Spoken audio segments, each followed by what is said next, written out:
So everyone, seriously, and welcome back in another video. So in today's video, I'm going to do a monster analysis onto K911. So this monster is probably one of the most powerful monsters in this era so far. The most powerful definitely goes to Kanekro. Jesus Christ, he's such a good monster. But this monster doesn't joke at either. So I think we'll have to start by reading a skill sheet. So here's the design, by the way. I think it's not too good and not too bad. It's not like, yeah, that's just all about it. I don't really like it. I don't really hate it. I can stand it basically. So let's start by reading his stats. He has a life stat of 142,959, which is above average. It's a pretty high life stat. He has a power stat of 10,472, which is pretty low against attackers. But he has an insane speed stat, the highest in the game, of 8,822. Yes, this monster is the fastest monster in the game right now. The game says he is an attacker for some reason. I don't understand why, but that's fine, I guess. He is a water and metal monster. Um, we don't lack, actually, we do lack a good water monster in the recent times. I mean, there are some actually rather good monsters like Hornroot, but meta water monsters, we haven't had that in a while. So yeah. Next off, we have metal. I mean, we do have a lot of metal, really good metal monsters. So yeah, that's not really the usual deal, but yeah. His trait isn't too good. He starts off with Hardened. Hardened is pretty nice, I guess. Rank 1, you get immune to Blind. Rank 5, you get immune to Ignite and Burning. In rank 4, you get Area Drowned. And last but not least, at rank 5, you get the only actually very good trait, which is a self-pyrophobic shield for 3 churns. It's only good because it's 3 churns, believe me. Like, it could be really useful. As Relax, he has masks, which, I mean, a mask could be really useful to recover stamina in an amulet, which it's pretty useful because you can run an Larian's amulet, which means you can actually give pyrophobic shield to your whole allies, to your whole team. I really love that, so yeah, that's it. And he is in the Space Defenders book, the Mechanical book, and the Zoomorphs. Now, we don't lack anything in those books, so apart from the water element, he's not gonna change a lot, but that's it.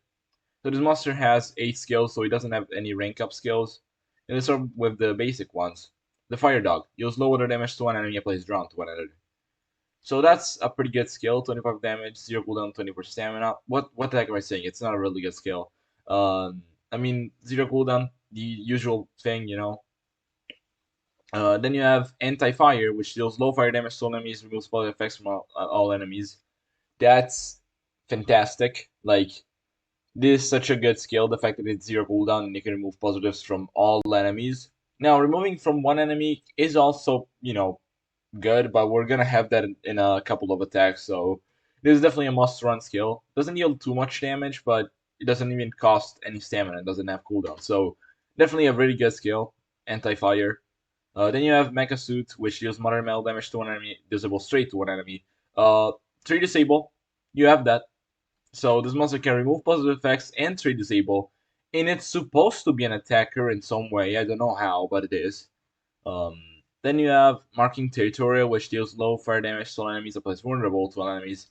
No need to run that unless you're running this monster as an attacker, but you really shouldn't.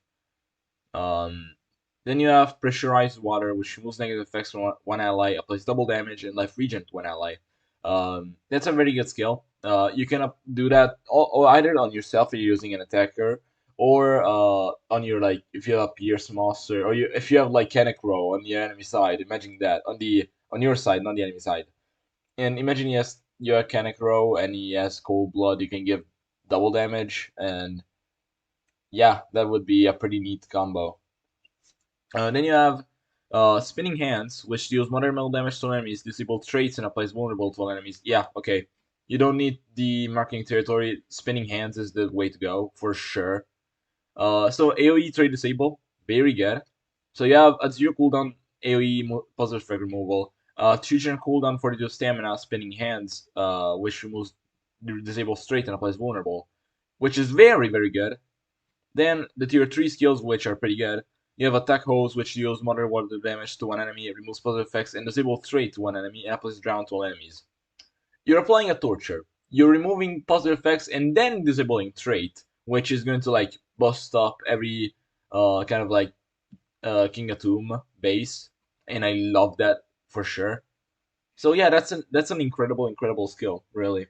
You're you're basically, I said before that you don't really need that single target zero cooldown skill because the AoE can already do, because you have attack holes which can just like cleanse positive effects and trait from one enemy, and you can just get rid of any dodge area monster even if they have evasion. And then after that you can do spinning hands and remove trait from everyone and go on with your attacks. And yeah, since this monster is so darn fast, that's something really like to take in mind.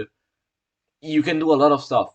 And yeah, then last but not least, you have Fire Extinguisher, which removes negative effects from allies.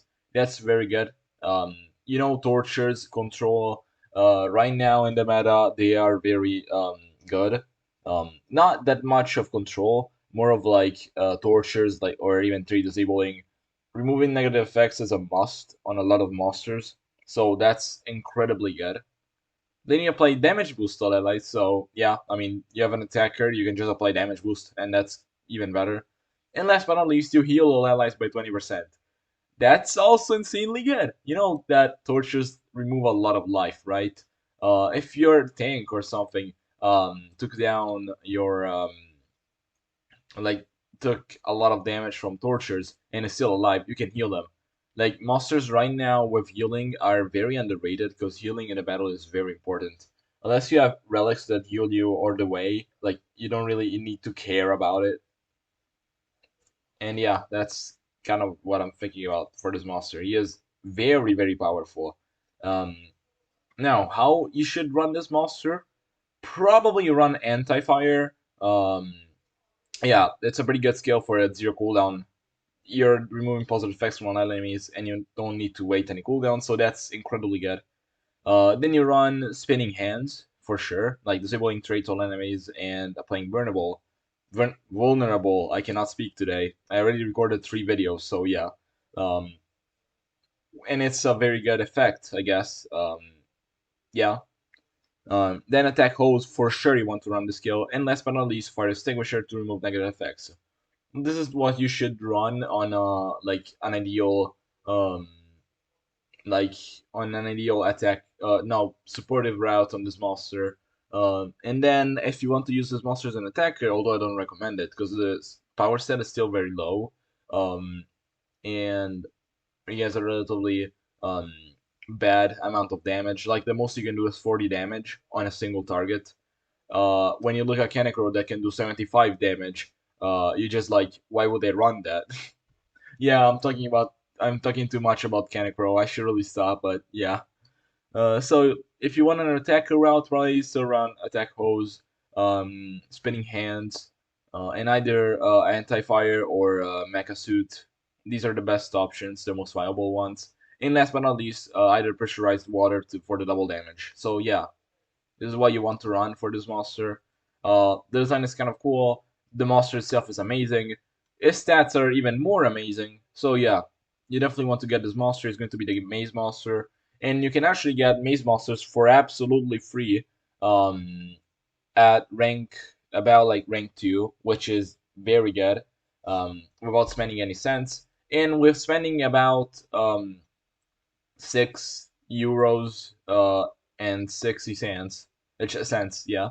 You can get this monster rank 3, which is insane. The maze now is very buffed up, so you can get this monster pretty easily. And yeah, that's all about it. So I hope you enjoyed this video, and I'll see you guys in the next one. Bye.